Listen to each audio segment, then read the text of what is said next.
Good evening to all of you. Hello students, how are you? कैसे हैं आप लोग?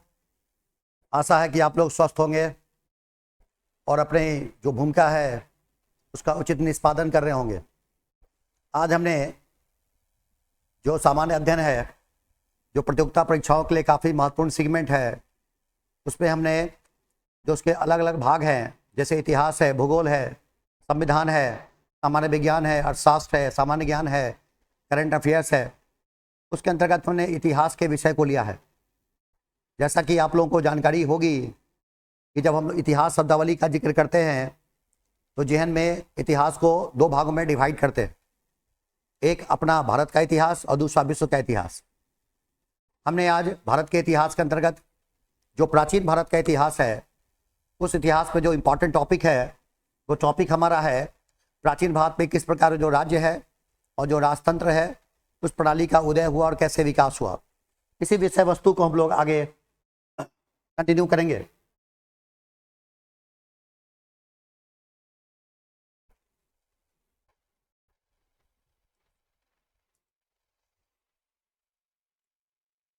ये टॉपिक है हमारा राज्य और राजतंत्र का जो उद्भव और जो विकास है।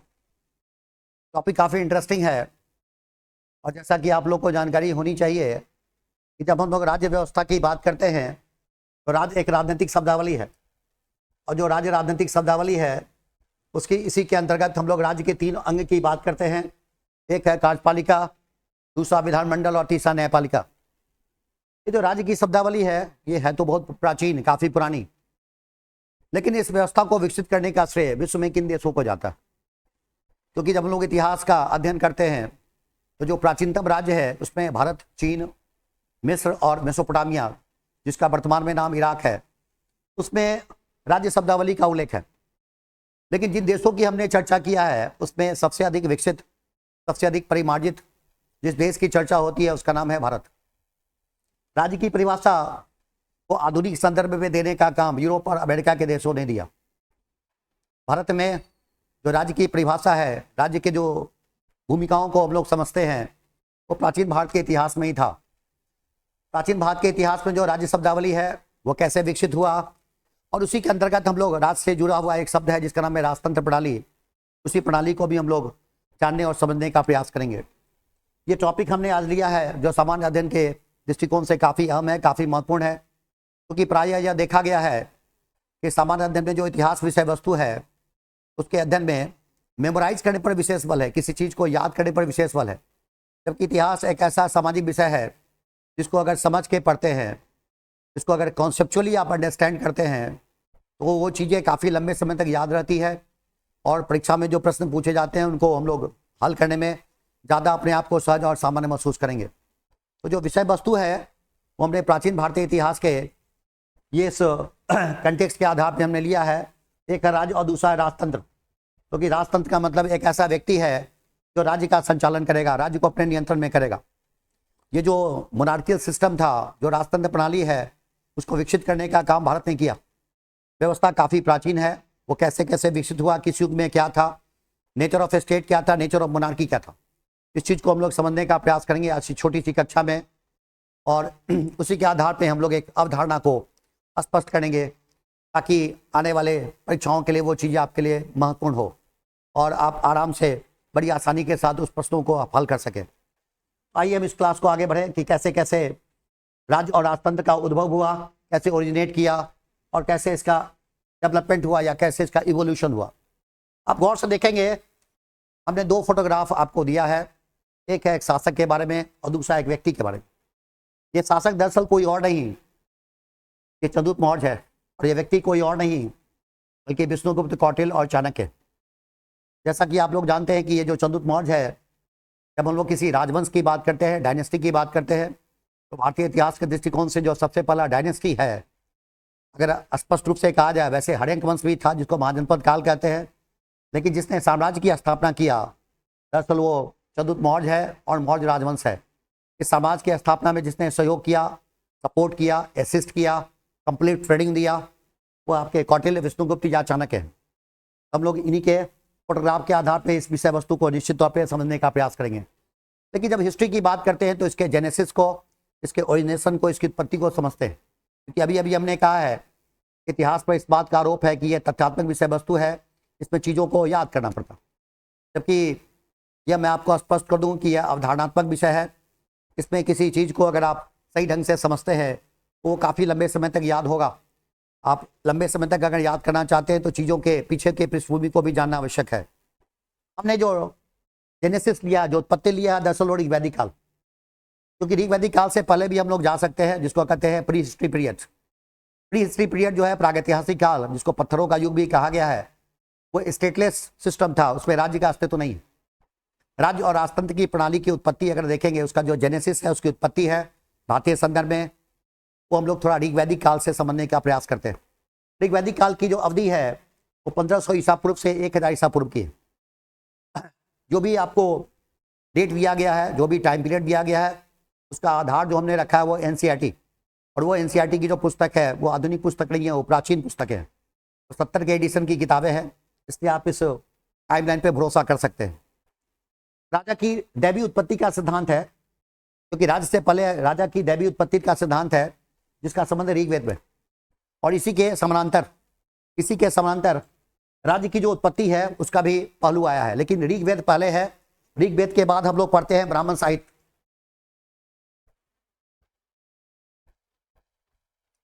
सबसे पहले विश्व का जो सबसे पुराना साहित्य है, जिसकी भाषा है इंडो यूरोपियन, जिसको वैदिक संस्कृत भी कहते हैं, वो ऋग्वेद है। ऋग्वेद के ऊपर कमेंट्री जिस साहित्य के माध्यम से किया गया उसका नाम है ब्राह्मण साहित्य। इसी ब्राह्मण में एक ब्राह्मण है ऐत्रेय ब्राह्मण। इसी ऐत्रेय ब्राह्मण में जो राज्य की जो शब्दावली है उसका उल्लेख किया गया है, जबकि राजा की जो दैवीय उत्पत्ति का सिद्धांत है, इस सिद्धांत के अंतर्गत यह माना गया कि राजा धरती पर ईश्वर को रिप्रेजेंट करता है। जब राजा की दैवीय उत्पत्ति के सिद्धांत का अर्थ हम लोग समझते हैं तो इसका सबसे पहला जो कोट किया गया है, सबसे पहला इसका उल्लेख है वो ऋग्वेद में। और जब राज्य की उत्पत्ति की बात करेंगे, राज्य की परिभाषा की बात करेंगे, उसके जेनेसिस की बात करेंगे, उसके ओरिजिनेशन की बात करेंगे, तो ऐत्रेय ब्राह्मण है। तो ऐसा ब्राह्मण है, यानी जो वेद है उसके ऊपर जो कमेंट्री किया गया है, दो ऐसा ब्राह्मण है जिसका संबंध ऋग्वेद से है, एक ऐत्रेय ब्राह्मण और दूसरा कौशितकी। अब इस काल में, ऋग्वैदिक काल में राजा की क्या स्थिति थी और थोड़ा सा राज्य की अवधारणा क्या थी, यह भी मैं आपको स्पष्ट करने का प्रयास करूंगा। राजा कौन था, राजा क्या करता था, राजा की नियुक्ति कैसे होती थी, इस चीज को समझना आवश्यक है। राजा कौन था, राजा कबीले का शासक था। राजा कौन था, तो राजा कबीले का शासक था, क्योंकि उस समय समाज का जो स्वरूप था वो कबीलाई था। जो समाज का स्वरूप था वो कबीलाई था। पहली बात, समाज सुव्यवस्थित नहीं था, समाज का कोई स्थिर पैटर्न डेवलप नहीं हुआ था। समाज का जो स्वरूप था वो प्रिमिटिव था, वो प्राचीन था। उसके बैकग्राउंड को समझेंगे, वो मैं किसी और वीडियो में इस बात को एक्सप्लेन करूंगा कि इंडियन सोसाइटी कैसे कैसे डेवलप हुआ। फिलहाल आप कबीलाई जो शब्दावली है उसको समझेंगे कि समाज का स्वरूप आधुनिक नहीं था, समाज का स्वरूप था प्रिमिटिव। एक छोटी सी बातों को मैं बता दूं, एक छोटी सी जो बात है संदर्भ में मैं बता दूं कि जब कबीलाई व्यवस्था की बात करते हैं और सभ्य समाज की बात करते हैं तो इसके बीच जो अंतर है, उस अंतर का आधार है आर्थिक प्रगति, आर्थिक परिवर्तन का होना। जो कबीलाई व्यवस्था थी वो व्यवस्था दरअसल पशुपालन की व्यवस्था थी। जो आधुनिक समाज का निर्माण हुआ वो इकोनॉमिक चेंज की वजह से हुआ। वो एग्रीकल्चर जो है, एग्रीकल्चर सेक्टर जो है वो डेवलप हुआ। जैसे जैसे एग्रीकल्चर सेक्टर हमारा डेवलप होता चला गया, वैसे वैसे आर्थिक दृष्टिकोण से हम समृद्ध होते चले गए। इस आधुनिक युग में जब हम लोग AI का यूज कर रहे हैं, इंफॉर्मेशन कम्युनिकेशन टेक्नोलॉजी का यूज कर रहे हैं, और आज हम लोग राष्ट्रीय अंतरिक्ष दिवस भी मना रहे हैं, बावजूद इसके आज भी भारतीय अर्थव्यवस्था का जो आधार है वो दरअसल एग्रीकल्चर इकोनॉमी ही है। इसी एग्रीकल्चर इकोनॉमी की वजह से आज हम लोग विश्व अर्थव्यवस्था में अपना नाम रजिस्टर करवा रहे हैं। हमारे प्रधानमंत्री जी का एक सपना भी है, उन्होंने समय समय पे इस बात की घोषणा किया है कि वर्ष 2047 तक हम लोग विश्व देशों की श्रेणी में आ जाएंगे, विश्व अर्थव्यवस्था में हमारा स्थान 3रा होगा। हालांकि कुछ दिन पहले भारत की यात्रा पे आई थी अंतर्राष्ट्रीय मुद्रा कोष की जो फर्स्ट DMD हैं, डिप्टी मैनेजिंग डायरेक्टर हैं, जो भारतीय मूल की हैं, गीता गोपीनाथ। उन्होंने कहा है कि हम लोग उससे बहुत पहले ही जो भारतीय अर्थव्यवस्था है उसको 3रे रैंकिंग पे ले आएंगे, रजिस्टर करेंगे। लेकिन बावजूद इसके हमारा जो इकोनॉमिक पैटर्न है, ये तो सही है कि हमारा जो सकल राष्ट्रीय आय है, हमारा जो GDP है, उसमें सबसे अधिक कंट्रीब्यूशन हमारा टर्शियरी सेक्टर का है, जो हमारा सेवा क्षेत्र है। बावजूद इसके अभी भी भारत की जनता गाँव में बसती। तो ग्रामीण अर्थव्यवस्था का जो आधार है वो एग्रीकल्चर इकोनॉमी। उस वक्त जो अर्थव्यवस्था का आधार था ऋग्वैदिक पीरियड में, वो एग्रीकल्चर इकोनॉमी नहीं है। एग्रीकल्चर प्रोडक्शन का काम नहीं किया, वो सिंपल एक कलेक्शन था, साधारण तौर पे कलेक्शन था। उस समय अर्थव्यवस्था का आधार था पशुपालन। इसलिए जो सोसाइटी हमारा डेवलप हुआ वो कबीलाई समाज, इसी कबीलाई समाज का वो गार्डियन था, वो प्रोटेक्टर था, जिसका नाम राजा था। इस राजा से निरंकुश राजा में जो परिवर्तन हुआ है, इसका एक लंबा इतिहास, जिसको कि आज की कक्षा में हम समझने का प्रयास करेंगे। अब है कि राजा और क्या क्या करता था। तो समाज का जो स्वरूप था, सिविल सोसाइटी नहीं था, नागी समाज की अवधारणा नहीं थी, वो अवधारणा बहुत बाद में आई। वो अवधारणा अब जाकर के जो आधुनिक राष्ट्रराज है उसमें सिविल सोसाइटी को फोकस किया गया। उसमें जो राज्य का स्वरूप था वो सैनिक था। पहली बात मैं आपको स्पष्ट कर दूं, युद्ध में कबीले का नेतृत्व करता था और समाज का एक प्रभावशाली वर्ग था जिसका नाम है ब्राह्मण। उसका कस्टोडियन था, उसका प्रोटेक्टर था, उसकी रक्षा करता था। आज के जमाने में अगर कहेंगे तो मूल अधिकार का संरक्षक कौन है पूछा भी जाता है तो उच्चतम न्यायालय। और संविधान की सुरक्षा कौन करता है, तकनीकी दृष्टिकोण से हम लोग उच्चतम न्यायालय की बात करते हैं। लेकिन अगर भारतीय संविधान के प्रावधानों को समझेंगे तो भारतीय संविधान के प्रावधान अनुच्छेद 60 अनुच्छेद 159 के अंतर्गत क्रमशः भारत के राष्ट्रपति और राज्यपाल। उस जमाने में जो संरक्षक था, गार्डियन था, उसने एक सोशल कम्युनिटी को, एक सोशल सेगमेंट को अपना आधार बनाया, उसका नाम है ब्राह्मण। उसका कस्टोडियन कौन था, उसको कौन प्रोटेक्ट किया, वो काम राजा करता था। इसी कड़ी में हम लोग राजा के निर्वाचन का भी उल्लेख देखते हैं। राजा के निर्वाचन का भी उल्लेख देखते हैं, क्योंकि राजा के निर्वाचन की प्रक्रिया भारतीय समाज के लिए, भारतीय राज्य व्यवस्था के लिए कोई नई बात नहीं थी। यह व्यवस्था हमारे वैदिक काल में ऑलरेडी मौजूद था। राजा के निर्वाचन का उल्लेख है, लेकिन इसका मतलब ये नहीं है कि हर राजा का निर्वाचन होता था। यह भी मैं आपको स्पष्ट कर दूं, क्योंकि जैसे जैसे इकोनॉमिक पैटर्न में चेंज हुआ, वैसे वैसे जो व्यक्ति समाज के लिए ज़्यादा महत्वपूर्ण हो गया, उसकी रोल बढ़ती चली गई, उसकी भूमिका बढ़ती चली गई, और वह कालांतर में निरंकुश राजा के रूप में अपने आप को स्थापित किया। वो दरअसल उस समय जो व्यवस्था थी, राजा के निर्वाचन का उल्लेख है, जो प्रायः न केवल हम प्राचीन भारत के इतिहास में देखेंगे, बल्कि अलग अलग दौर में हम आधुनिक भारत के इतिहास की बात करेंगे, मध्यकालीन भारतीय इतिहास की बात करेंगे। मध्यकालीन भारतीय इतिहास में मैं आपको जानकारी दे दूं, दिल्ली सल्तनत में एक महिला शासका हुआ करती थी, नाम था रजिया सुल्तान। वो दिल्ली सल्तनत की एकमात्र महिला शासका थी। कहा जाता है कि उसको दिल्ली की जनता ने निर्वाचित किया था। पूर्व मध्यकालीन भारतीय इतिहास में देखते हैं तो पाल वंश का एक शासक था, नाम था गोपाल, उसका भी निर्वाचन हुआ था। इस कड़ी में हम लोग देखते हैं कि राजा के निर्वाचन का उल्लेख प्राचीन भारतीय इतिहास में तो है ही, दरअसल मध्यकालीन भारतीय इतिहास में भी है। लेकिन इसके बावजूद जो हमारी शासन प्रणाली थी, दरअसल वो वंशानुगत थी। वंशानुगत का मतलब होता है कि राजा के बाद उसका पुत्र, फिर उसके बाद उसका पुत्र बनेगा। आमतौर पर जो ज्येष्ठ पुत्र था उसी को यह अधिकार दिया गया, जिसको लेकर के राज सिंहासन को प्राप्त करने में प्रायः संघर्ष की स्थिति रही है। यह भारतीय इतिहास की एक बड़ी दिलचस्प घटना थी, क्योंकि ये ऋग्वैदिक काल है। ऋग्वैदिक काल में राजा निरंकुश नहीं था। ऋग्वैदिक काल में राजा के निरंकुश जो उसके स्वभाव है, उसका जो टेम्परामेंट है, उसका जो चरित्र है, उसको रोकने के लिए हमारे पास जनतांत्रिक संगठन है, जिसमें 4 का नाम आप लोगों को जानना चाहिए। पहला है सभा, दूसरा है समिति, तीसरा है विदत और चौथा है गण। लेकिन ये जो चार संगठन है, विदत और गण, इसकी बहुत ज्यादा अहमियत नहीं है। ये भी मैं आपको बता दूं, ये जो 4 संगठन है इसकी बहुत ज्यादा अहमियत नहीं है, विदत और गण की। दरअसल परीक्षा के दृष्टिकोण से और वैसे भी जानकारी के दृष्टिकोण से ये दोनों जो है काफी महत्वपूर्ण है, सभा और समिति। जो हम लोग देखेंगे कि जब ऋग्वैदिक काल से उत्तर वैदिक काल की तरफ जब हम लोग जंप करेंगे तो हम देखेंगे कि विदत और गण पूर्णतः नष्ट हो गया था, लेकिन सभा समिति का महत्व भी काफी कम हो गया। जैसे जैसे जनतांत्रिक संगठनों का महत्व कम हो गया या पूर्णतः नष्ट हो गए, वैसे वैसे जो राजा है उसका जो अधिकार है, उस अधिकार के उपयोग करने का जो सामर्थ्य है वो बढ़ता चला गया, और वही राजा निरंकुश राजा के रूप में अपने आप को कन्वर्ट किया। आइए और आगे समझें। ये तो राजनीतिक प्रणाली के अंतर्गत है, लेकिन किसी भी राजनीतिक प्रणाली का संचालन तभी होगा जब उसकी प्रशासनिक व्यवस्था मजबूत होगी। इस बार के इंडिपेंडेंस डे के स्पीच में भी आपने सुना होगा, आपने जरूर सुना होगा कि हमारे प्रधानमंत्री जी ने जो लाल किले के प्राचीर से राष्ट्र को संबोधित किया, उसमें इस बात पर तवज्जो दिया, इस बात के महत्व को रेखांकित किया कि अब सरकार की प्राथमिकता होगी, वरीयता होगी गवर्नेंस पे बल देना। तो गवर्नेंस सिस्टम जो है वो हमारा वैदिक पीरियड में भी हम उसको देखते हैं, लेकिन उस गवर्नेंस का जो क्रियान्वयन किया गया वो समाज का यह वर्ग था जिसका नाम था पुरोहित। जो एडमिनिस्ट्रेटिव स्ट्रक्चर है उसमें पुरोहित की भूमिका काफी महत्वपूर्ण थी, जो प्रायः ब्राह्मण होते थे।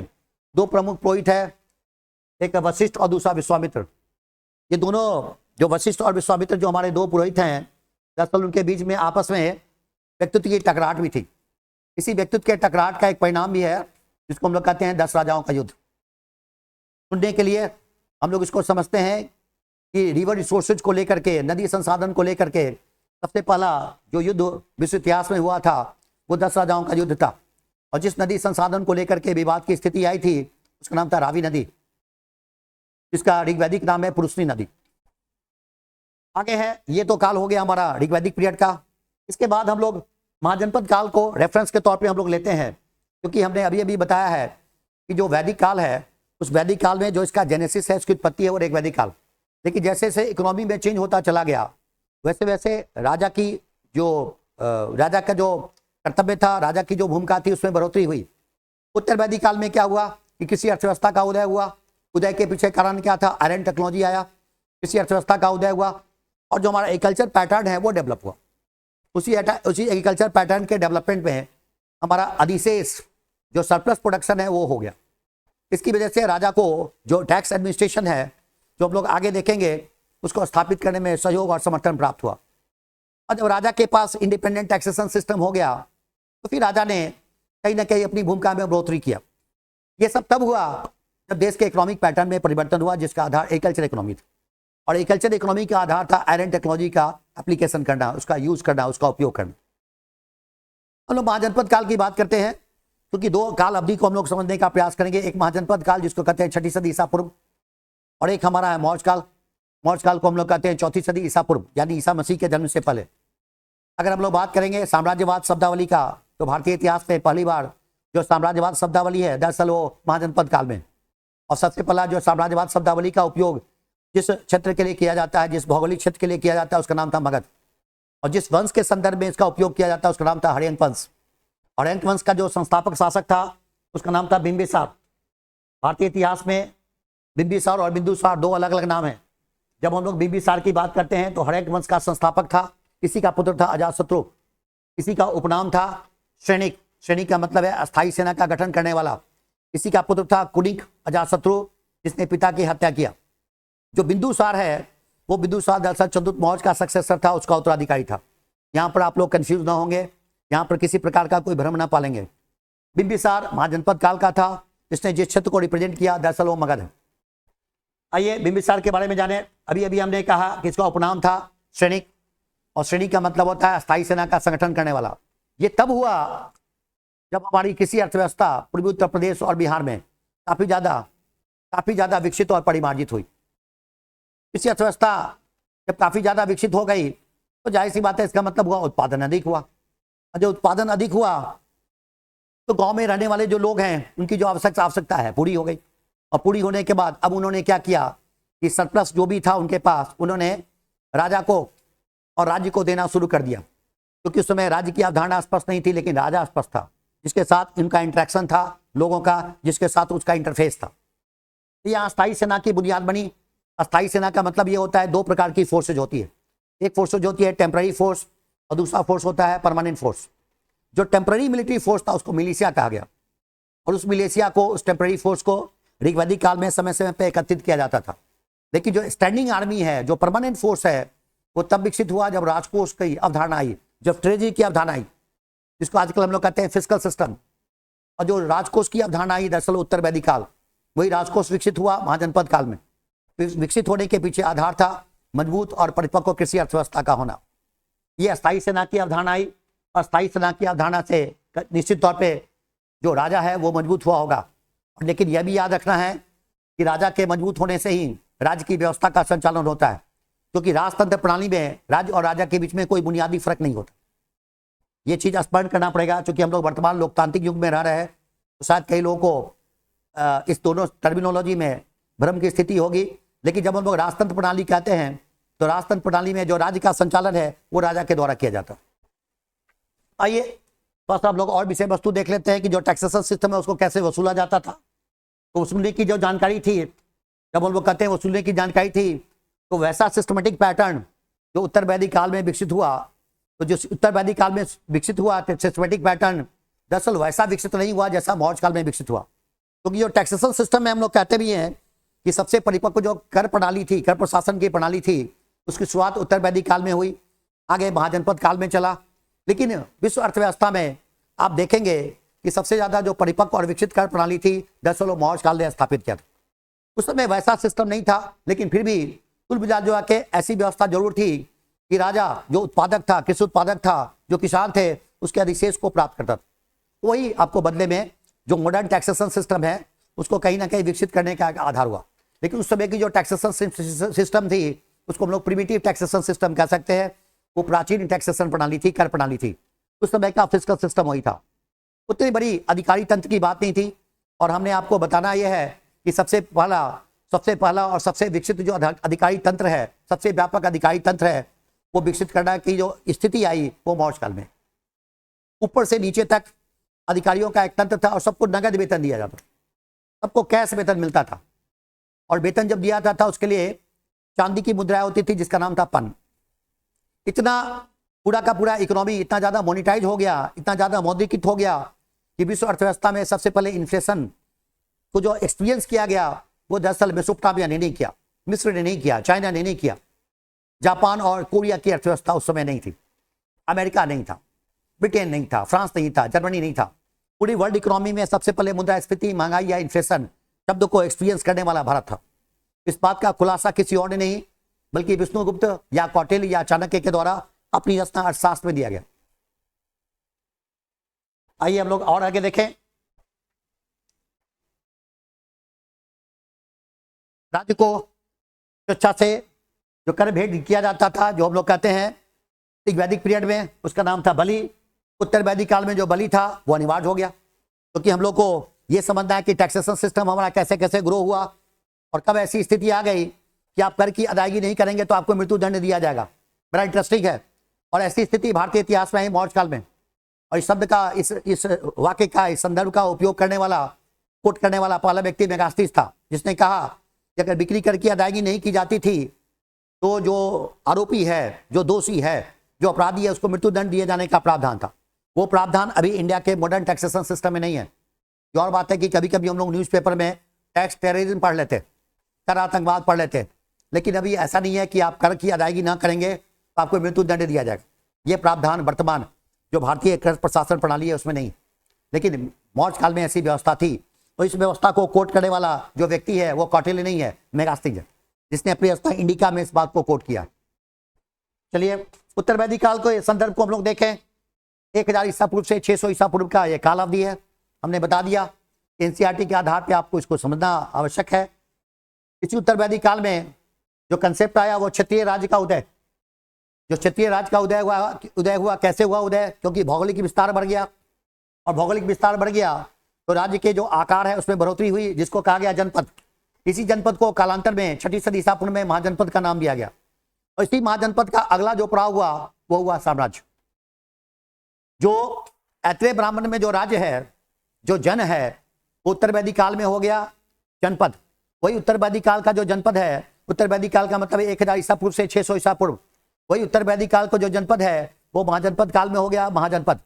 और वही महाजनपद काल यानी 6ठी सदी ईसा पूर्व का जो 16 महाजनपद है, उसी महाजनपद को हम लोग देखते हैं मौर्य काल में हो गया साम्राज्य। और वही साम्राज्य है जो कालांतर में भारतीय इतिहास में, चाहे वो प्राचीन भारत का इतिहास हो या मध्यकालीन भारतीय इतिहास हो, वो साम्राज्य शब्दावली आपका कंटिन्यू किया। कालांतर में ये जो टर्मिनोलॉजी है वो काफी कमजोर हो गया। इसके पीछे कई सारे ऐतिहासिक कारण है, क्योंकि कमजोरी की स्थिति आई तभी तो 1757 में प्लासी के युद्ध में अंग्रेज आए, हम लोग को परास्त किया और लगातार लगभग 200 साल तक भारत को गुलाम रखा। आइए हम लोग मूल विषय वस्तु को के ऊपर फोकस करेंगे। इसी राज्य में एक शब्दावली आती है राष्ट्र। ये और बात है कि जो राष्ट्र शब्दावली में आधुनिक राष्ट्र राज्य है वो अवधारणा यूरोप की दी हुई है। ये राष्ट्र राज्य की जो अवधारणा है 18वीं सेंचुरी में यूरोप की दी गई है, लेकिन जो राष्ट्र शब्दावली है उसका उल्लेख सबसे पहले उत्तर वैदिक काल में है। जो राज्य शब्दावली का उपयोग हुआ, जिसको अभी अभी हमने कहा है कि थोड़ा सा संदर्भ हम लोग वैदिक पीरियड लेते हैं, लेकिन अगर टेक्स्ट की बात करेंगे, ग्रंथ की बात करेंगे, साहित्यिक शोध की बात करेंगे, तो जो राज्य है या राष्ट्र है, इन दोनों शब्द का उल्लेख उत्तर वैदिक काल के संदर्भ में हुआ। क्यों हुआ? क्योंकि ऋग वैदिक काल के इतिहास को समझने का आपके पास एक ही आधार है, वो है ऋग्वेद। उसके अलावा जो भी साहित्य की रचना की गई, जो भी साहित्य का विषय वस्तु है, जो भी साहित्य का थीम है, जो टॉपिक है, वो उत्तर वैदिक काल। इसलिए राज्य है या राष्ट्र है, ये दोनों शब्दावली उत्तर वैदिक काल से संबंधित है। उत्तर वैदिक काल का मतलब है किसी अर्थव्यवस्था का विकास। इस काल का जो सबसे विकसित राज्य था, डेवलप्ड स्टेट था, उसका नाम था पांचाल। और इसी पांचाल की स्थापना जिसने किया उसका नाम था तुर्वसु। प्रीलिम्स के दृष्टिकोण से, प्रारंभिक परीक्षा के दृष्टिकोण से महत्वपूर्ण है तुर्वसु। सबसे विकसित राज्य था वो है पांचाल। उसके अलावा अन्य राज्यों का भी उल्लेख मिलता है, जैसे विदेह, विदेह यानी मिथिला, इसके राजा थे, उनका नाम था राजा जनक। काशी, काफी प्राचीन वाराणसी, बनारस, राजा का नाम अजातशत्रु। इसके बाद कैकेय, राजा का नाम अशुपति। ये जो राजा थे ये काफी उल्लेखनीय थे। इन राजाओं का जो संदर्भ है उत्तर वैदिक काल, इन्होंने अपने प्रजा की कल्याण के लिए लगातार काम किया। एक तरीके से कह सकते हैं कि प्राचीन भारत के इतिहास में जो कल्याणकारी राज्य है उसका जो जेनेसिस है, उसकी उत्पत्ति है, उत्पत्ति करने वाले, बताने वाले यही सारे शासक थे, काफी विद्वान थे। हम लोग बात करते हैं अथर्ववेद में, क्योंकि अभी अभी हमने कहा कि राजा के चुनाव की व्यवस्था थी, और राजा के चुनाव की व्यवस्था थी तो इसका संदर्भ, साहित्यिक संदर्भ कहाँ मिलता है? अथर्ववेद। अथर्ववेद, जैसा कि आप लोग से अपेक्षित है इस बात की जानकारी कि जो अथर्ववेद है दरअसल 4 वेदों में सबसे अंत में लिखा गया, क्योंकि जो 4 वेद है उसमें पहला ऋग्वेद है जो सबसे प्राचीन है। इसके बाद हम लोग यजुर्वेद, सामवेद और अथर्ववेद का जिक्र करते हैं। अथर्ववेद में ही राजा के चुनाव का, राजा के निर्वाचन का उल्लेख है। उत्तर वैदिक काल में, जैसा कि मैंने कहा रेफरेंस के तौर पे, ये आप लोग से जानकारी अपेक्षित है, आवश्यक है कि लोहा का उपयोग हुआ। ये लोहा का उपयोग सबसे पहली बार उत्तर वैदिक काल के अंत में किया गया। उत्तर वैदिक काल के अंत में लोहा का उपयोग हुआ, 2 तरीके से उपयोग हुआ, ये मैं आपको जानकारी दे दूं। सबसे पहले हथियार के निर्माण के लिए, और दूसरा है कृषि अर्थव्यवस्था के लिए। प्रायः किसी भी टेक्नोलॉजी को हम लोग 2 तरीके से यूज कर सकते हैं, या तो क्रिएटिव तरीके से, रचनात्मक तरीके से, सकारात्मक तरीके से, नहीं तो नकारात्मक। तभी तो आजकल साइबर क्राइम की घटनाएं तेजी से बढ़ रही है। लेकिन कहीं ना कहीं जो इंफॉर्मेशन कम्युनिकेशन टेक्नोलॉजी डेवलप हुआ है, या अभी जो AI वगैरह सुनते हैं, या जो हम लोग इंटरनेट ऑफ थिंग्स वगैरह सुनते हैं, कहीं ना कहीं इसका असर देश के अर्थव्यवस्था पे पड़ा है। और यही वजह है कि भारतीय अर्थव्यवस्था में जो विकसित भारत का की जो अवधारणा है 2047 तक, उसके पीछे जो एक अहम फैक्टर है, अहम कारण है, वो है इंफॉर्मेशन टेक्नोलॉजी का लगभग सभी क्षेत्रों में अधिक से अधिक यूज करना, अधिक से अधिक उपयोग में लाना। लोहा, हम लोग कह सकते हैं कि जो एंशिएंट टेक्नोलॉजी है उसमें लोहा काफी महत्वपूर्ण रहा। लोहे के उपयोग के कारण अर्थव्यवस्था में परिवर्तन हुआ। जाहिर सी बात है राजा के आर्थिक संसाधन में बढ़ोतरी हुई, और राजा की कर प्रणाली को कहीं ना कहीं विकसित किया गया। चूंकि मैंने अभी भी कहा है ऋग वैदिक काल में जो बलि था वो स्वेच्छा से दिया गया, वो गिफ्ट था। उत्तर वैदिक काल में अनिवार्य हो गया। और जाहिर सी बात है कि जब आर्थिक संसाधन में बढ़ोतरी होगी तो जो व्यक्ति है, जो सर्वोच्च व्यक्ति है, वो राजा है, इसकी राजनीतिक शक्ति में कहीं ना कहीं बढ़ोतरी होगी, एनहांसमेंट हुआ, इंक्रीज किया। और राजा ने इसका एक धार्मिक पहलू भी दिया। हालांकि इस धार्मिक पहलू को देने में जिस सामाजिक वर्ग का योगदान था उसका नाम था ब्राह्मण। और उन्होंने यज्ञ कर्मकांड के माध्यम से राजा को मजबूत करने का काम किया। हालांकि उनकी हैसियत खुद भी बढ़ गई, जिसका रिएक्शन हम लोग 6ठी सदी ईसा पूर्व में देखते हैं। 6ठी 5वीं सदी ईसा पूर्व उसको कह सकते हैं। उसका नाम है धार्मिक आंदोलन। 62 धार्मिक संप्रदायों का उदय हुआ था। जिस यज्ञ कर्मकांड की बात करते हैं उसका नाम है रासुई। दूसरा है वाजपेयी। इसके अलावा भी यज्ञ का आयोजन किया गया जिसका नाम है अश्वमेध। 3 महत्वपूर्ण यज्ञ थे, रासुई राज सिंहासन को प्राप्त करने का यज्ञ, वाजपेयी जो अपने सगोत्रीय बंधु है उनके साथ घोड़े की दौड़ करिए, अश्वमेध यज्ञ जिसको कहा गया कि राजकीय संप्रभुता का विस्तार किया गया। निरंकुश राजा के उदय की बात करेंगे। अगर पूछा जाता है, अगर समझने की कोशिश करनी है कि निरंकुश राजा का उदय कैसे हुआ, तो अंकुश किया गया ऋग वैदिक काल में। चूंकि अभी अभी हमने कहा कि अंकुश कैसे हुआ, तो लोकतांत्रिक संगठनों के माध्यम से, सभा समिति विदत और गण। आखिर निरंकुश राजा का उदय कब हुआ, किस पीरियड में हुआ, किस काल अवधि में हुआ? उत्तर वैदिक काल के अंत में। लेकिन जो हम लोग देखते हैं सामने में जो दिखाई पड़ता है महाजनपद का, और जो पूर्णतः सामने में दिखाई पड़ता है वो है आपका मौर्य काल। अगर एक वंश के द्वारा किसी साम्राज्य की स्थापना किया गया और वो साम्राज्य इतना जबरदस्त था जिसको कहा गया भारतीय उपमहाद्वीप को उसने कवर किया, वो है मौर्य राजवंश, मौर्य काल, मौर्य राजवंश। और मौर्य राजवंश की स्थापना जिस व्यक्ति के सहयोग से किया गया उसका नाम है कौटिल्य विष्णुगुप्त या चाणक्य, जो विश्व का सबसे पहला प्रधानमंत्री, विश्व का पहला कानून मंत्री और विश्व का पहला वित्त मंत्री था। और मैंने अभी अभी कहा है कि विश्व अर्थव्यवस्था में आजकल अमेरिका में जिस महंगाई की समस्या को देखा जा रहा है, इन्फ्लेशन की समस्या को देखा जा रहा है, जिससे कि यूरोप भी आक्रांत है, तो उस अर्थव्यवस्था को एक्सपीरियंस करने वाला, उसको समझने वाला पहला देश विश्व का भारत है। जिस व्यक्ति की बात हमने किया वो है चाणक्य, विष्णुगुप्त या कौटिल्य, जिस रचना के आधार पर इसको समझा गया उसका नाम है अर्थशास्त्र, जिसकी भाषा संस्कृत थी। आइए हम लोग आगे देखें, निरंकुश राज्य का उदय कैसे कैसे हुआ। सीधी सी बात है, जिस सभा समिति विद्वत और गण की बात हमने ऋग्वैदिक पीरियड में किया है, उसमें हमने अभी अभी कहा है कि जो उत्तर वैदिक काल है उसमें विद्वत और गण ये तो नष्ट हो गया, यहाँ तक कि सभा और समिति की जो भूमिका थी इसका महत्व भी घट गया। यह चीज आपको गौर करने लायक है कि जिस नियमित सेना का अभाव हम लोग ऋग्वैदिक पीरियड में देखते हैं, ऋग्वैदिक पीरियड का मतलब बताया गया था 1500 ईसा पूर्व से 1000 ईसा पूर्व, वही नियमित सेना का अभाव उत्तर वैदिक काल में 1000 ईसा पूर्व से 600 ईसा पूर्व के बीच में। नियमित सेना की अवधारणा सबसे पहले कब आया श्रीमान? 6th century BC। अगर आप प्रश्न ये करेंगे कि नियमित सेना की अवधारणा भारतीय इतिहास में सबसे पहले कब आई, तो 6ठी सदी ईसा पूर्व। उस काल को क्या कहते हैं? तो महाजनपद काल। सबसे पहला कौन सा ऐसा व्यक्ति है या कौन सा ऐसा राजवंश है जिसने नियमित सेना की अवधारणा को दिया? हड़यंक वंश। व्यक्ति का नाम है बिंबिसार।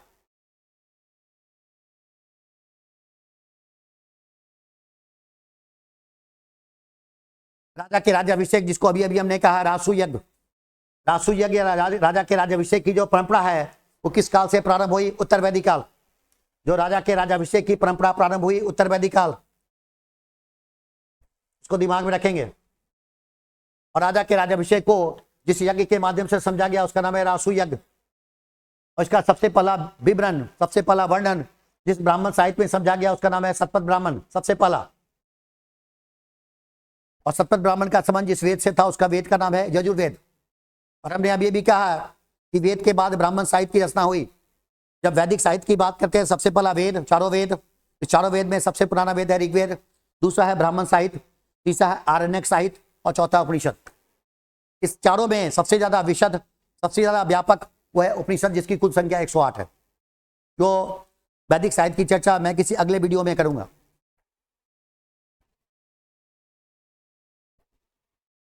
इसी शतपथ ब्राह्मण में जो काफी महत्वपूर्ण ब्राह्मण है, राज्याभिषेक के समय जो ओथ लिया गया, जो हम लोग भारतीय संविधान में देखते हैं कि हमारे जो संवैधानिक प्राधिकार है वो शपथ लेते हैं।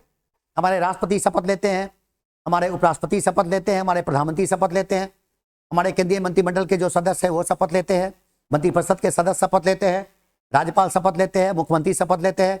ये जो शपथ का प्रारूप है देश के अन्य प्राधिकार है, जजेज of the supreme court, high court शपथ लेते हैं।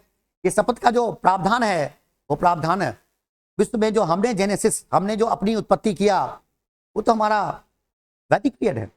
और वैदिक काल में जिस टेक्स्ट के आधार पर हम लोग समझते हैं वो शतपथ ब्राह्मण है। आज भी भारत के राष्ट्रपति शपथ लेते हैं अनुच्छेद 60 के अंतर्गत। अनुच्छेद 60 का प्रारूप देख लें। अनुच्छेद 60 के अंतर्गत भारत के राष्ट्रपति को शपथ भारत के मुख्य न्यायाधीश के द्वारा दिया जाता है। वो शपथ का प्रारूप भारतीय इतिहास के अंतर्गत, प्राचीन भारत के इतिहास के अंतर्गत जिस लिटरेरी सोर्स की हम लोग बात करते हैं उसका नाम क्या है? उसका नाम है शतपथ ब्राह्मण। और शतपथ ब्राह्मण का संबंध जिस वेद से, उस वेद का नाम क्या है? यजुर्वेद। अथर्ववेद में एक राजा थे, राजा परीक्षित, उनका उल्लेख है मृत्यु लोक का देवता कहा गया। पहली बार भारतीय इतिहास में न केवल इस संसार की बात की गई, इस पृथ्वी की बात की गई, मृत्यु लोक की बात की गई। मृत्यु लोक का देवता जिस राजा के बारे में कहा गया, राजा परीक्षित, उसका संदर्भ जिस टेक्स्ट में दिया गया उसका नाम अथर्ववेद, जो चौथे वेद में आता है। यजुर्वेद में जो यजुर्वेद है जिससे शतपथ ब्राह्मण का संबंध है, इसी यजुर्वेद में जो उत्तर वैदिक कालीन युग से संबंधित है, इसी यजुर्वेद में रत्नीन का उल्लेख है। ये रत्नी कौन थे? ये उच्च पदाधिकारी थे। इस रत्नियों की कुल संख्या कितनी है? तो टोटल संख्या है 12। और खास बात यह भी है, विशेष तथ्य यह भी है, इसमें राजा को भी शामिल किया गया था। आगे है जो टैक्सेशन सिस्टम है, जो कर प्रणाली है। मैंने अभी भी कहा बलि, जो बलि ऋग्वैदिक पीरियड में स्वैच्छिक था वो अनिवार्य हो गया। उसको कलेक्ट करने वाला ऑफिसर कौन डेवलप हुआ? तो संग्रहित्री। यही कर को जमा करता था, कर को वसूलता था, यही कर को जमा करता था, कर को वसूलता था। इसके अलावा कुछ अन्य पदाधिकारी थे। अगर पदाधिकारी तंत्र आ गया, नौकरशाही तंत्र आ गया, ये और बात है कि नौकरशाही तंत्र सबसे अधिक विकसित भारतीय इतिहास में जिस काल में है वो दरअसल मौर्य काल है। लेकिन फिर भी कुछ पदाधिकारियों का जिक्र है, उनके कुछ दायित्वों का उल्लेख किया गया। मसलन भागदूत है, टैक्स को कलेक्ट करने के लिए है, एक है टैक्स को इम्पोज करने के लिए है, दूसरा है सूत है जो राजकीय चारण का काम करता था, जो कवि था, रथवाहक था। इसके बिना राजा कुछ कर नहीं सकता था। क्षत्रिय अच्छा बाप है, जुए का निरीक्षक है, एक तरीके का एंटरटेनमेंट जिसके लिए आजकल हम लोग कहते हैं मिनिस्ट्री इन्फॉर्मेशन ब्रॉडकास्टिंग। नेक्स्ट नाम है गोभी कीर्तन, जो राजा शिकार के लिए जाता था, आखेट के लिए जाता था, उसमें राजा का कंपेनियन था, उसका साथी था, राजा का दूत होता था, उसका नाम था पालागल। दरअसल यही पालागल है जिसने कूटनीतिक प्रणाली है, जो डिप्लोमेटिक सिस्टम है, उसको कहीं ना कहीं विकसित किया। आजकल उस कूटनीतिक प्रणाली का संचालन जो विदेश मंत्रालय है, जो हमारे जयशंकर साहब हैं, जो कैबिनेट मंत्री हैं, उनके माध्यम से हो रहा है। सर्वोच्च प्राधिकार भारत के राष्ट्रपति हैं, और भारत के राष्ट्रपति के कूटनीतिक भूमिका में जिस केंद्रीय मंत्रालय का सहयोग है वो दरअसल मिनिस्ट्री ऑफ एक्सटर्नल अफेयर्स है, जिसका नाम विदेश मंत्रालय है। और जिस व्यक्ति का सहयोग है उस व्यक्ति का नाम है केंद्रीय विदेश मंत्री। जो हमारे विदेश मंत्री है, जो हमारे एक्सटर्नल अफेयर्स मिनिस्टर है, वो दरअसल उसको सहयोग करते हैं। किसी राज्य के द्वारा विदेश मंत्रालय का संचालन नहीं किया जाएगा। ये मैंने इसलिए कहा है क्योंकि हाल में समाचार पत्रों में आपने सुना होगा कि केरल ने एक IAS पदाधिकारी को कुछ विदेशी मामलों की देखरेख के लिए नियुक्त किया गया था। इस बात को लेकर काफी हल्ला हुआ, काफी चर्चा हुई, और जिस राज्य के द्वारा यह काम किया गया वो केरल। किसी IAS अधिकारी को उस पर्टिकुलर काम के लिए अपॉइंट किया गया, बाद में केंद्र सरकार ने आपत्ति दर्ज किया। इसलिए मैंने जानबूझ करके केंद्रीय विदेश मंत्रालय का जिक्र किया है। राज्य का अपना कोई विदेश मंत्रालय नहीं होता। इसके लिए भारतीय संविधान की 7वीं अनुसूची के प्रावधान को हम लोग पढ़ेंगे, उसको जानेंगे, जिसकी चर्चा मैं किसी अलग वीडियो में करूंगा। आइए अगली बात। कहा गया कि भारत में पहली बार, प्राचीन भारत के इतिहास में पहली बार जो राजनीतिक एकता है, पॉलिटिकल यूनिटी है, वो जिस प्रशासन में, जिस युग में दिखाई पड़ता है उसका नाम है मौर्य प्रशासन। और मौर्य प्रशासन की जो अवधि है ये आप लोग निश्चित तौर पर याद रखेंगे। मौर्य प्रशासन की जो अवधि है, मौर्यों का जो काल है वो 4वीं सदी ईसा पूर्व से 2री सदी ईसा पूर्व, 4वीं सदी ईसा पूर्व से 2री सदी ईसा पूर्व। काल बहुत लंबा नहीं है, लेकिन इनका योगदान इतना जबरदस्त है कि प्राचीन भारतीय इतिहास इनके योगदान के बिना पूरा नहीं हो सकता। इसके अलावा अभी अभी हमने अर्थशास्त्र का जिक्र किया इस वीडियो में, इस टेक्स्ट में हमने अर्थशास्त्र के पहलू को अलग से शामिल किया। इसके रचनाकार का नाम चाणक्य, दूसरा नाम कौटिल्य और तीसरा नाम विष्णुगुप्त। जिसको इन्होंने सपोर्ट किया, जिसको इन्होंने असिस्ट किया शासक बनने में, शासक के रूप में काम करने में, उसका नाम चंद्रगुप्त मौर्य। चाणक्य का जिस क्षेत्र से ताल्लुकात था उसका नाम है तक्षशिला। इसी तक्षशिला विश्वविद्यालय, जो विश्व का सबसे प्राचीन विश्वविद्यालय है, उसने शिक्षा दीक्षा दिलाने का काम किया चंद्रगुप्त मौर्य को। कहा भी जाता है कि ये जो अर्थशास्त्र है वो भारत का सबसे पहला ग्रंथ है, और यही पहला ग्रंथ है जिसमें जो स्टेट सिस्टम है, राज्य की जो प्रणाली है, उसका उल्लेख किया गया है। राज्य का प्रबंधन कैसे कैसे किया जाएगा इसका उल्लेख किया गया है। इसकी जो भाषा थी वो भाषा संस्कृत है, और संस्कृत का 2 स्वरूप है। यहां मैं आपको स्पष्ट कर दूं, संस्कृत का 2 स्वरूप है। एक संस्कृत है वैदिक संस्कृत, दूसरा संस्कृत है लौकिक संस्कृत। लौकिक संस्कृत का सबसे अधिक विकास, सबसे अधिक डेवलपमेंट, सबसे अधिक परिमार्जन गुप्त काल में हुआ। ये जो अर्थशास्त्र है उसमें राज्य की आंतरिक संरचना कैसे होगी, राज्य का विदेश नीति क्या होगा, राज्य का अंतर्राष्ट्रीय संबंध क्या था, और राज्य शांति के कौन कौन से नियमों को तय करेगा, ये तमाम बातों को समाविष्ट किया गया, शामिल किया गया अर्थशास्त्र में। इसके अलावा हमने कुछ महत्वपूर्ण तथ्य आपको बताने हैं चाणक्य के बारे में कि उसे भारत का मैकियावेली कहा जाता है। हालांकि मैकियावेली का जो संदर्भ है वो 15वीं-16वीं शताब्दी है, जो 15वीं-16वीं सदी है उसमें है, जबकि चाणक्य का जो कार्यकाल है वो 4वीं सदी ईसा पूर्व है। इसके बावजूद चूंकि भारतीय इतिहास का लेखन हमने और आपने नहीं किया, भारतीयों के द्वारा नहीं किया गया, ये अंग्रेजों के द्वारा प्रस्तुतिकरण हुआ, तभी तो एक भारतीय शासक को नेपोलियन का नाम दिया गया। एक भारतीय शासक को नेपोलियन का नाम दिया गया। आप बताएंगे वो शासक कौन था? उसका नाम था समुद्रगुप्त। दक्षिण भारत का एक शासक था जिसको कि नेपोलियन का नाम दिया गया। दक्षिण भारत का एक शासक था जिसका नाम दक्षिण भारत का नेपोलियन कहा जाता है, उसका नाम है चोल वंश का शासक था। पिता पुत्र की जोड़ी थी, राजराज प्रथम का पुत्र था, नाम है राजेंद्र फर्स्ट। इसी मैकियावेली की रचना है जो हम लोग सामान्य अध्ययन के दृष्टिकोण से, सामान्य ज्ञान के दृष्टिकोण से पढ़ते हैं, उसका नाम है द प्रिंस। इसी द प्रिंस की तुलना कौटिल्य के अर्थशास्त्र से की जाती है। इसी द प्रिंस की तुलना कौटिल्य के अर्थशास्त्र से की जाती है। राज्य की उत्पत्ति के संबंध में जो दैवीय उत्पत्ति का जो सिद्धांत है, जो पहले से चला आ रहा था, जो उत्तर वैदिक काल से चला आ रहा था, उस सिद्धांत को उसने खारिज किया, और जिस सिद्धांत का उसने निर्माण किया उसका नाम है सामाजिक समझौता। ये सोशल कॉन्ट्रैक्ट थ्योरी है। इस थ्योरी को लेने के लिए, समझने के लिए हम लोग को यूरोप के किसी रचनाकार को जानने की आवश्यकता नहीं है। यह सिद्धांत किसी भारतीय के द्वारा दिया गया, प्राचीन भारत में दिया, और जिस व्यक्ति ने दिया उसका नाम है कौटिल्य। ये पहला ऐसा व्यक्ति है विश्व इतिहास में जिसने राज्य के ऑर्गन्स को स्पष्ट किया। वर्तमान में हम लोग राज्य के ऑर्गन्स में 3 ऑर्गन की बात करते हैं, लेकिन ये जो 3 ऑर्गन की अवधारणा हम लोग लेते हैं दरअसल यूरोप से लेते हैं। हमारे अपने यहाँ जो राज्य की उत्पत्ति है, जो हम लोग कहते हैं कि सामाजिक समझौते के तौर पे, और राज्य के अंगों को स्पष्ट रूप से जो व्याख्यायित किया गया था, उसके 7 अलग अलग सिद्धांत है और 7 सिद्धांतों को देने वाला था कौटिल्य। रचना का नाम अर्थशास्त्र। वो 7 सिद्धांत कौन कौन थे ये पूछा भी जाता है। राजा स्वयं, दूसरा अमात्य जिसको मंत्री वर्ग कहते हैं, आधुनिक मंत्री परिषद, तीसरा जनपद। जनपद का मतलब होता है निश्चित भूखंड का होना, किसी जनपद से महाजनपद शब्द आया। इसके बाद दुर्ग, दुर्ग का मतलब है सुरक्षित राजधानी होनी चाहिए। कोष होनी चाहिए, कोष का मतलब राजकोष। फिस्कल सिस्टम जिसका संचालन वर्तमान में केंद्रीय वित्त मंत्रालय कर रहा है। सेना होनी चाहिए और मित्र भी होने चाहिए। अगर राज्य का संचालन करना है इन 7 तत्वों का होना आवश्यक है, जिसमें कि पहला राज्य है, दूसरा मंत्री है जिसको अमात्य का नाम दिया गया, तीसरा जनपद है, दुर्ग है, कोष है, सेना है और मित्र है।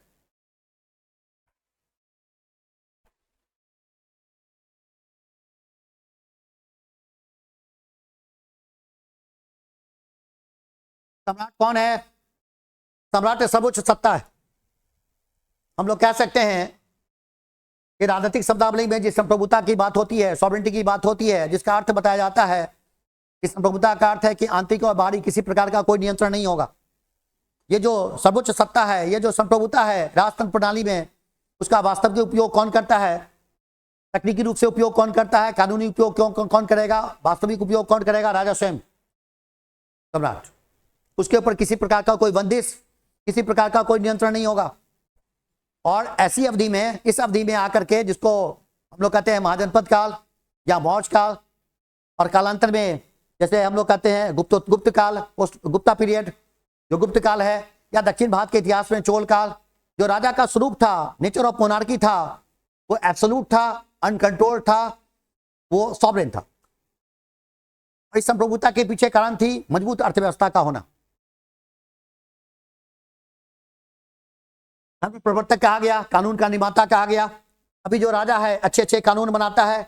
अभी जो राजा है, वर्तमान राजा है, जो हम लोग समझते हैं कि भारत के राष्ट्रपति हैं, राज्य के राज्यपाल हैं, क्योंकि हमारे यहाँ संघीय प्रणाली है, 2 स्तर पे कानून बनता है। अच्छे अच्छे कानून कौन बनाएगा? विधानमंडल। उसी विधानमंडल के भाग भारत के राष्ट्रपति भी हैं। अगर केंद्र की बात करते हैं तो, अगर राज्य की बात करेंगे तो राज्यपाल। उस जमाने में जो धर्म प्रवर्तक है, जो कानून बनाने का काम करता था, सम्राट स्वयं, राजा स्वयं, शासक स्वयं। इसके सहयोग के लिए कई प्रकार के पदाधिकारी थे। राजा था निरंकुश, सर्वशक्तिमान था। मौर्य सम्राट के बारे में कहा गया, मौर्य सम्राट के बारे में कहा गया, और काफी अच्छा स्टेटमेंट है जो आप लोग को स्मरण में रखना चाहिए। मौर्य सम्राट के बारे में कहा गया कि प्रजा का सुख ही राजा का सुख है और प्रजा के कल्याण में ही राजा का कल्याण है। ये स्टेटमेंट जिस रचना से लिया गया उसका नाम है अर्थशास्त्र। यह जो कोटेशन है, इस कोटेशन के आधार पर हम लोग समझ सकते हैं कि वर्तमान जो भारतीय संविधान है, उसमें जो संविधान का भाग 4 है, राज्य के नीति निर्देशक सिद्धांत है, उसका जो थीम है, उसका जो टोन और टेनर है, उसकी जो प्रवृत्ति है, वो दरअसल जो प्रवृत्ति हमने लिया है कहीं ना कहीं इस सिद्धांत से भी हम लोग समझ सकते हैं। राजतंत्र प्रणाली में भी लोक कल्याण की बात हो सकती है। यह जो अवधारणा है, यह जो उदाहरण है, यह विश्व इतिहास में भारत के द्वारा ही दिया गया। राजा प्रजा के कल्याण के लिए हमेशा लगा रहेगा, प्रतिबद्ध रहेगा। यह अवधारणा मौर्य काल में दिया गया, जबकि निरंकुश राजतंत्र बिल्कुल शिखर पे पहुंच गया मौर्य काल में। एक राजवंश के माध्यम से हमने शासन और प्रशासन में निरंकुशता को प्राप्त किया मौर्य काल, लेकिन एट द सेम टाइम उसी समय हम लोग देखते हैं कि जो समस्त प्रजा है मेरी संतान है, प्रजा के कल्याण में राजा का कल्याण है, इस प्रकार के जो वक्तव्य है ये मौर्य काल में दिए गए। इसका मतलब कहीं ना कहीं राजा की जो शक्ति है, राजा के जो अधिकार है और प्रजा का कल्याण है, इसके बीच में एक संतुलनकारी व्यवस्था को लाने का प्रयास किया गया।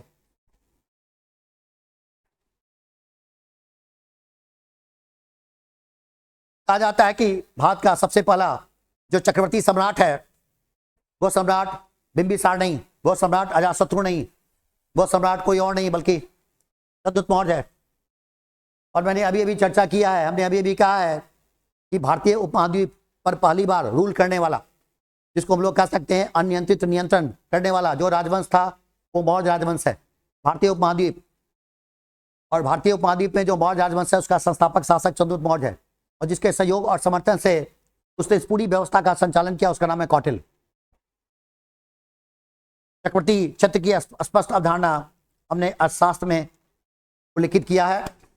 इन तमाम विषय वस्तु को, इन तमाम तथ्यों को इस कक्षा में शामिल करने का प्रयास हमारे द्वारा किया गया। इस पे अगर किसी भी प्रकार का कोई भी प्रश्न हो तो आप जो नीचे का जो कमेंट बॉक्स है उसमें आप उसको डालिए, ताकि हम उस चीज़ को रिस्पॉन्ड कर सकें, उस चीज़ का हम उत्तर दे सकें। इस पर किसी प्रकार का कोई संकोच न करेंगे। मैं आप लोग से उम्मीद करता हूँ, आपसे अपेक्षा करता हूँ कि जो हमारा चैनल है, जो हमारा वीडियो है, उसको आप लाइक करें, उसको आप शेयर करें, उसको सब्सक्राइब करें। इसका फ़ायदा स्वयं के स्तर से और साथ में अन्य लोगों को भी शेयर के माध्यम से उन लोगों को भी उपलब्ध कराएं, ताकि जो विषय वस्तु है उसकी अवधारणा को समझ सके, उसके जो प्रमाणिक तथ्य है उसका संकलन हो सके, और आप शीघ्र ही जो आने वाले जितने भी प्रतियोगिता परीक्षा हैं उसमें आप सम्मिलित हों और उसमें सफलता को प्राप्त करें। इसी के साथ आज की इस कक्षा को मैं समाप्त करने की घोषणा करता हूँ। धन्यवाद। Good night.